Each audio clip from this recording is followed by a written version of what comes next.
भारत में कभी धान की 30,000 से अधिक किस्में हुआ करती थीं। आज सिर्फ 50 किस्में ही पूरी खेती पर छा चुकी हैं। एक अनुमान के अनुसार फसलों की 75% किस्में दुनिया से विलुप्त हो चुकी हैं। खेती में सुधार की लगातार कोशिशों के बावजूद पहली बार पैदावार में बढ़त आबादी में वृद्धि की दर से पीछे छूटती नजर आ रही है।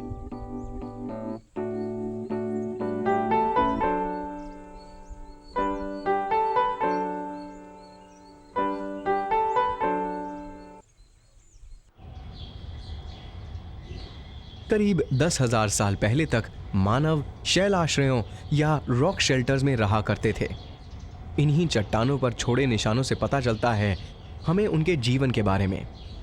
जानवरों के आखेट के चित्र यहां बहुतायत में मिलते हैं। शिकार इस काल में जीवन का केंद्र बिंदु था। मानव और प्रकृति का संबंध एक परजीवी का था, क्योंकि उसने अपना भोजन खुद उगाना नहीं सीखा था। वो शिकार की तलाश में यहां वहां भटकता रहता था। 9 से 10,000 साल पहले इस संबंध में तनाव आना शुरू हो गया। अत्यधिक शिकार के चलते जानवर कम होने लगे। दबाववश इंसान भोजन के नए रूपों की तलाश में निकल पड़ा।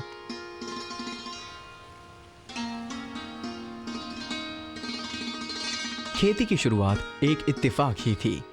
मध्य पूर्व एशिया के एक अर्धचंद्राकार इलाके में गेहूं की एक जंगली प्रजाति फल फूल रही थी। इस गेहूं को एम्मर के नाम से जाना जाता है। यहां वहां भटकते इंसान ने इसके दानों को उपयोगी पाया। पहले पहल इन यहां वहां उगे पौधों को ही काटा गया। धीरे धीरे इंसान ने इन दानों को धरती पर बिखेर कर बोना शुरू कर दिया। खेती की प्रारंभिक शुरुआत कुछ इसी तरह हुई। अगले 2-3 हजार साल के भीतर भारत के सिंधु घाटी, चीन की येलो नदी, मेक्सिको, पेरू में एक दूसरे से बिल्कुल अनजान लोगों ने खेती को कुछ इसी तरह बार बार खोजा और नस्ल को सुधारना सीखा। खेती की खोज से संबद्ध अधिकतर इलाके नदियों के आसपास के क्षेत्र थे। इन घाटियों में मौजूद थी उर्वर मिट्टी और भरपूर पानी। खेती के विकास के साथ ही आबादी बढ़ने और गांवों और शहरों जैसी बड़ी बस्तियों के बनने का सिलसिला शुरू हुआ।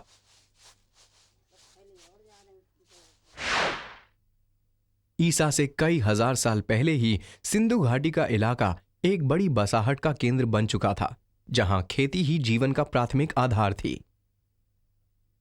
करीब 5,000 साल पहले बनाया गया एक खेत जोतते किसान का चित्र।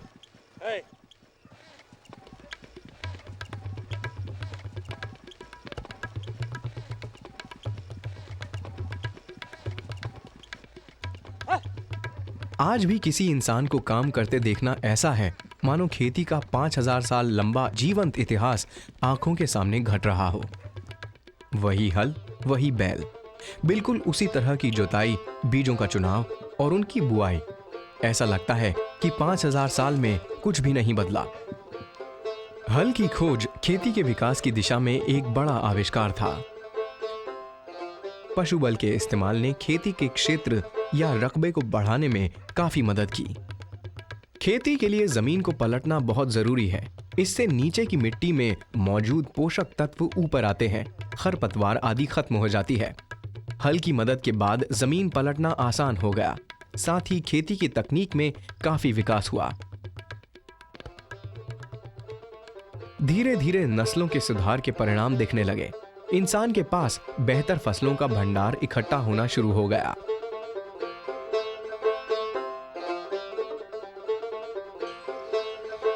पहली फसलें जो इंसान ने बोई और काटी वो थीं गेहूं, बाजरा और चावल जैसे मोटे अनाजों की। बहुत जल्द ही आलू, दाल, सोयाबीन, प्याज और भी ना जाने क्या क्या इसमें जुड़ते गए। जब सभ्यताएं एक दूसरे के संपर्क में आईं, तो व्यापारी इन फसलों के एक से दूसरी सभ्यताओं के बीच के आदान प्रदान का जरिया बने। अगर भारत की ही बात करें तो मध्य एशिया से गेहूं आया, चीन से चावल और सोयाबीन, दक्षिण अमेरिका से आलू और अमेरिका से सूरजमुखी। वहीं यहां से कपास, प्याज, चावल की किस्में दूसरी जगह गईं। फसलें नए इलाकों में ऐसे रम गईं कि उनके मूल स्थान लोगों की स्मृतियों से लोप हो गए।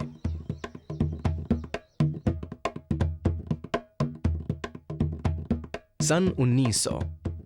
यूं तो दुनिया के खेतों में फसलों की विविधता थी, लेकिन वहीं उत्पादकता को लेकर एक अंतर दिखने लगा था। एक तरफ भारत, चीन, अफ्रीका के ऐसे देश थे जहां गरीबी थी, आबादी तेजी से बढ़ रही थी, जोतें छोटी थीं।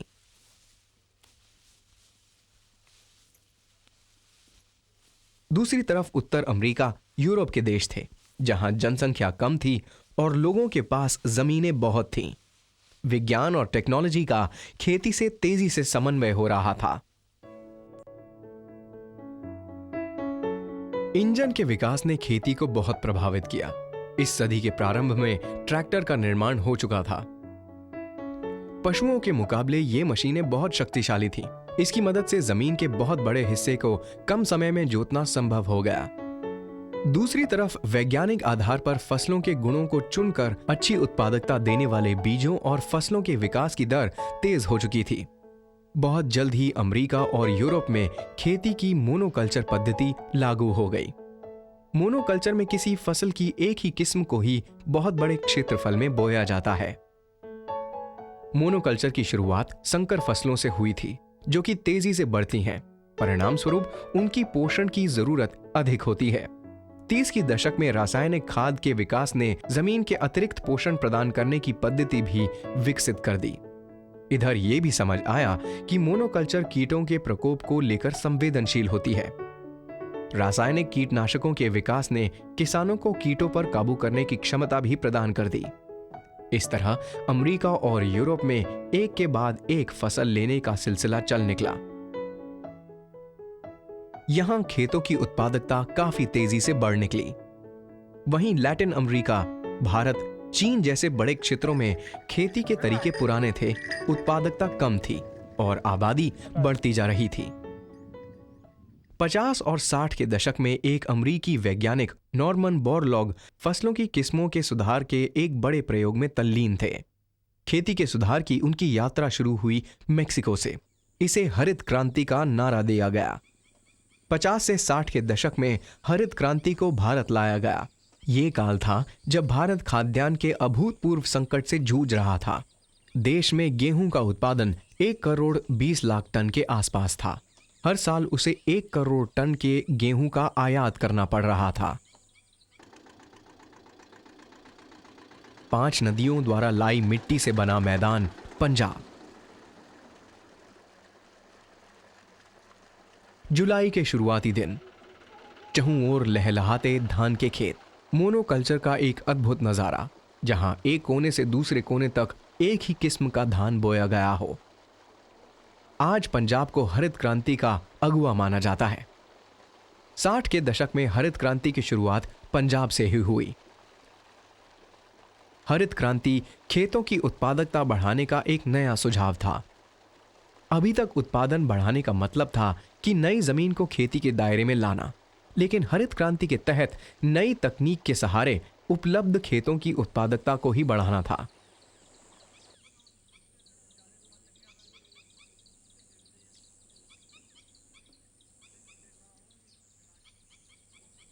पहली फसल जिसे इस काम के लिए चुना गया वो थी गेहूं, क्योंकि यह उत्तर भारत की एक प्रमुख आहार फसल थी।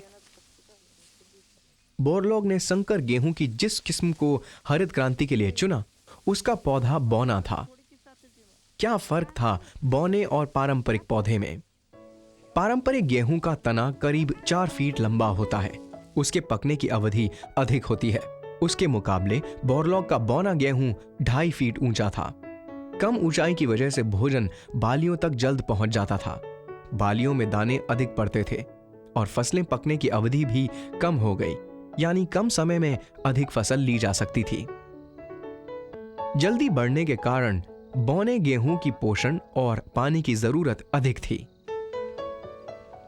संकर बीजों की इस खेती से पूरा फायदा उठाने के लिए पंजाब में कृत्रिम खाद के वितरण और सिंचाई के साधनों में जमकर निवेश किया गया। उत्साहित किसानों ने उन्नत खेती के इस तरीके को एक झटके में लपक लिया और इसका परिणाम 1968 में ही देखने को मिला। 1968 में भारत ने 1 करोड़ 70 लाख टन गेहूं पैदा किया, जो पिछले रिकॉर्ड से 50 लाख टन ज्यादा था।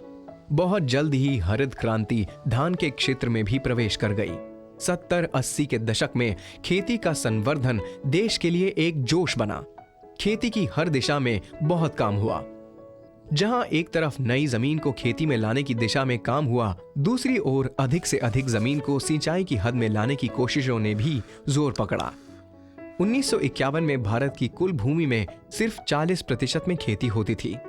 1996 तक आते आते 58% जमीन खेती की हद में आ गई। 1951 में जहां 16% खेती की जमीन ही सिंचित थी, 1996 तक आते आते 32% जमीन सिंचाई की हद में आ गई। बहुत जल्द ही हरित क्रांति उत्तर प्रदेश, मध्य प्रदेश, तमिलनाडु, आंध्र प्रदेश, पश्चिम बंगाल में भी फैल गई और खाद्यान्न का उत्पादन बढ़ना शुरू हो गया। इतना कि भारत दुनिया का एक प्रमुख खाद्यान्न निर्यातक बन गया। लेकिन पैदावार के अलावा खाद्य संकट से निपटने के और भी पहलू थे। खाद्यान्न का भंडारण और उसका सही समय पर वितरण और उपलब्धता खाद्य सुरक्षा के प्रमुख पहलू थे। हरित क्रांति के साथ ही देश भर में खाद्यान्न वितरण की व्यवस्थाएं की गईं। इन सभी हस्तक्षेपों से खाद्य कीमतों को संभाल रखने में मदद मिली, जिससे कि अनाज अधिक लोगों तक पहुंच पाया।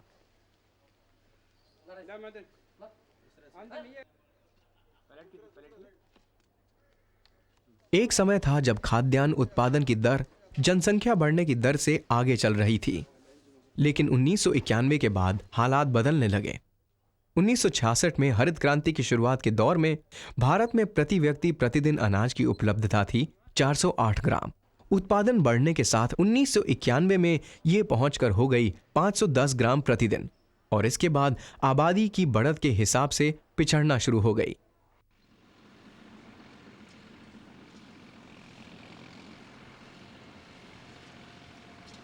दो 2007 में अनाज की कीमतों ने विश्व में नई ऊंचाइयां छूना शुरू कर दिया। आंकड़े आने लगे कि दुनिया के 90 करोड़ लोगों के लिए हालात और भी खराब हो सकते हैं, जो पहले ही भरपेट भोजन प्राप्त नहीं कर पा रहे थे। आज पंजाब से शुरू हुई संकर बीजों की आधुनिक खेती हरियाणा, उत्तर प्रदेश, मध्य प्रदेश, तमिलनाडु, पश्चिम बंगाल में भी पहुंच गई है। लेकिन पैदावार के मामले में सभी राज्य पंजाब और हरियाणा के पीछे ही रहे।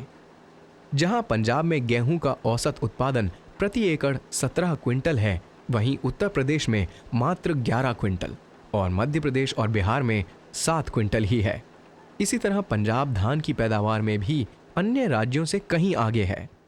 दरअसल हरित क्रांति के लिए संकर बीजों, कृत्रिम खाद और कीटनाशकों के अलावा पानी की भरपूर सुविधा चाहिए, जिसके लिए बहुत निवेश की जरूरत होती है। इसीलिए पंजाब और हरियाणा के अलावा उन्नत खेती के तरीके कई अन्य राज्यों में तो पहुंचे, लेकिन कुछ कोनों में ही सिमट कर रह गए, क्योंकि हर एक इलाका इस खेती के अनुकूल भी नहीं था। भारत में आज भी 60% खेती मानसून के पानी पर निर्भर करती है। सूखे इलाकों में जमीन की उर्वरता भी कम है। किन्हीं वजहों से इन इलाकों में खेती के सुधार के प्रयास ना के बराबर ही हुए। इधर पंजाब हरियाणा में हरित क्रांति के ऋणात्मक परिणाम दिखाई देने लगे हैं। लगातार एक के बाद एक फसल के चक्र और कृत्रिम खाद के अत्यधिक उपयोग की वजह से जमीन अपनी उर्वरता खोती नजर आ रही है। भूजल की अत्यधिक दोहन की वजह से कई इलाकों में भूजल का तल भयावह गति से नीचे गिर रहा है।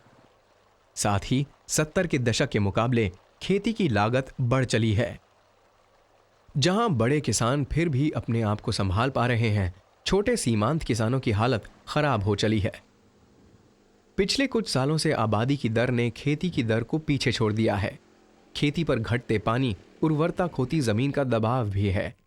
उत्पादकता को बढ़ाने के बारे में नए विचारों की जरूरत महसूस हो रही है। ऐसा ही एक नया तरीका है जीन संवर्धित या जेनेटिकली मॉडिफाइड प्रजातियां तैयार करना, जो कि कीटों से होने वाले नुकसान को कम कर सकें। इसकी शुरुआत हुई बीटी कपास से। दरअसल एक कीट बोलवर्म कपास की 30% तक फसल नष्ट कर देता है। वैज्ञानिकों ने पाया कि एक बैक्टीरिया बैसिलस थुरेनजेनेसिस एक ऐसा रसायन बनाता है जो कीट को मारने में कामयाब है। उन्होंने बैक्टीरिया के गुणसूत्रों में जहरीले रसायन पैदा करने वाले जीन को पहचाना और उसे काटकर कपास के गुणसूत्र से जोड़ दिया। इसे जीन संवर्धित कपास या बीटी कपास कहा गया। बैक्टीरिया का जीन इस कपास में जहरीला रसायन बनाने लगता है। जैसे ही कीट पत्तियों को खाता है, वो मर जाता है। वैज्ञानिक दावा कर रहे हैं कि इस पद्धति से न सिर्फ कीटनाशक के उपयोग में कमी आएगी, बल्कि नुकसान कम होने से पैदावार भी बढ़ जाएगी। जीन संवर्धन के इन्हीं तरीकों के सहारे वैज्ञानिक विभिन्न फसलों में होने वाले नुकसान को कम कर उत्पादकता को बढ़ाने की कोशिश कर रहे हैं। कपास के बाद ये प्रयोग बैंगन, चावल आदि में भी हो रहे हैं। ये तरीका कितना कामयाब होगा, इस पर बहस, अवलोकन और प्रयोग अभी जारी हैं। धान दुनिया की एक प्रमुख आहार फसल है, लेकिन अधिकतर इलाकों में इसकी खेती परंपरागत तरीके से ही होती है, जो पानी, कृत्रिम खाद और कीटनाशकों के भरपूर इस्तेमाल पर केंद्रित है। धान की एक फसल में 50 लाख लीटर तक पानी सिंचाई में लग जाता है, लेकिन जैसे जैसे दुनिया के कई इलाके पानी के संकट की चपेट में आ रहे हैं, कई इलाकों से किसान धान की खेती से मुंह मोड़ने लगे हैं। इन्हीं सारे सवालों की खोज के बीच निकला धान की परंपरागत खेती में सुधार का एक तरीका, जो बीज, खाद, कीटनाशकों और पानी की खपत को कम तो करता ही है, बल्कि पैदावार भी बढ़ाता है। वैज्ञानिक तरीके से धान की खेती करने के इस तरीके को एसआरआई कहा जाता है। भारत के दक्षिण प्रदेश तमिलनाडु की एक तहसील अत्तूर की ओर एसआरआई को अपनाने में यहां के किसान बहुत आगे निकल चुके हैं। अत्तूर एसआरआई के लिए एक तीर्थ बन गया है, जहां कई गांवों के किसान इस पद्धति को देखने समझने आते हैं। वो इस शंका को दूर करने भी आते हैं कि क्या ये पद्धति वाकई कामयाब है या सिर्फ इसकी बातें ही हो रही हैं। धान अत्तूर की मुख्य फसल है। यहां धान पहले परंपरागत तरीके से ही बोया जाता था, जिसमें पानी की खपत बहुत होती थी। इसी बीच अत्तूर में सूखा पड़ा साल दर साल। हालात यहां तक आ पहुंचे कि लोग घर बार बेचने की स्थिति में आ गए।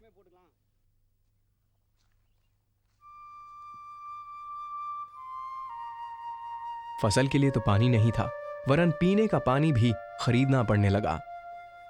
मौसम ठीक हुआ, लेकिन पानी पूरा पड़ेगा कि नहीं की शंका के चलते लोग धान बोने से कतराने लगे। इसी बीच कुछ किसानों ने एसआरआई के बारे में सुना और वो उसे अपनाने के लिए बेताब से हो उठे।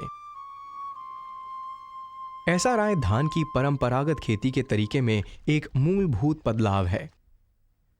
पारंपरिक खेती की शुरुआत ही पानी के अत्यधिक उपयोग से होती है। इसमें धान की रोपाई के 15 दिन पहले से ही खेत को पानी से लबालब कर दिया जाता है। रोपाई तक पौधे इतने बड़े हो चुकते हैं कि उनके टिलर्स आ चुके होते हैं। रोपे 10 या 12 के झुंड में लगाए जाते हैं, इस उम्मीद के साथ कि इनमें से कोई एक तो जीवित बचेगा ही। नतीजन पूरी प्रक्रिया में बीजों की बहुत बर्बादी होती है। वहीं एसआरआई में रोपाई से पहले खेत को मार्क किया जाता है। रोपे सिर्फ एक एक करके लगाए जाते हैं, वो भी सिर्फ उतने बड़े कि उनमें 2 पत्तियां ही निकली हों। नतीजन पौधों की जड़ें खेत की मिट्टी में अच्छी तरह जम जाती हैं। उचित दूरी की वजह से हर पौधे को भरपूर मात्रा में धूप मिलती है। यहां परंपरागत खेतों के मुकाबले 30 से 35% रोपे ही लगाए जाते हैं। पारंपरिक खेती में पानी कभी सूखता नहीं है। पौधों की जड़ों को हमेशा पानी में डुबोए रखा जाता है। एसआरआई में खेत को कभी भी डुबोया नहीं जाता, बल्कि सिंचाई इतनी की जाती है कि जमीन नम बनी रहे। जहां पारंपरिक खेती में खेत को 10 से 11 बार पानी से भरा जाता है, एसआरआई में इसके आधे पानी से ही काम चल जाता है। पारंपरिक खेती में जहां खरपतवार को दुश्मन मानकर निकाल फेंक दिया जाता है, यहां रोलर की मदद से काटकर वापस जमीन में डाल दिया जाता है, जो प्राकृतिक खाद में बदल जाता है। पारंपरिक खेती में किसान एक निश्चित मात्रा में और कभी अधिक भी कीटनाशक और कृत्रिम खाद डालते रहते हैं। खेत की उर्वरता को लेकर उनमें एक अनिश्चितता बनी रहती है। यहाँ किसान एक रंगीन कार्ड का उपयोग कर पौधे के रंग पर ध्यान रखते हैं। रंग उन्हें इंगित करता है कि पौधे को खाद की जरूरत है भी कि नहीं। अंत में पौधे ज्यादा स्वस्थ तो होते ही हैं, उनमें बालियां भी अधिक बनती हैं। किसान दावा करते हैं कि इस पद्धति से उनकी पैदावार 20 से 30% तक बढ़ जाती है, जबकि बीज, कृत्रिम खाद, पानी की लागत काफी कम हो जाती है। परंपरागत खेती के तरीके में सुधार का यह तरीका सारी दुनिया में काफी लोकप्रिय हो चुका है। तमिलनाडु में 10 लाख एकड़ से अधिक और त्रिपुरा में 14,000 एकड़ के इलाके में SRI से खेती होने लगी है। छुटपुट पैमाने पर यह प्रक्रिया अन्य राज्यों में भी आजमाई जा रही है।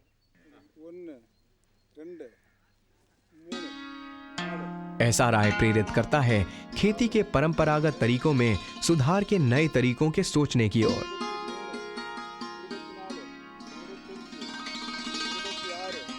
दुनिया भर में जलवायु, जमीन की प्रकृति, फसलों की किस्मों में बहुत विविधता है। SRI इंगित करता है कि खेती में सुधार के लिए भी हमें विविध तरीके ही सोचने होंगे। ऐसे तरीके जो पैदावार तो बढ़ाएं ही बल्कि किसान को वैज्ञानिक जानकारी से परिपूर्ण करें। तरीके जो टिकाऊ हों ताकि छोटे से छोटा किसान भी उन्हें अपना सके।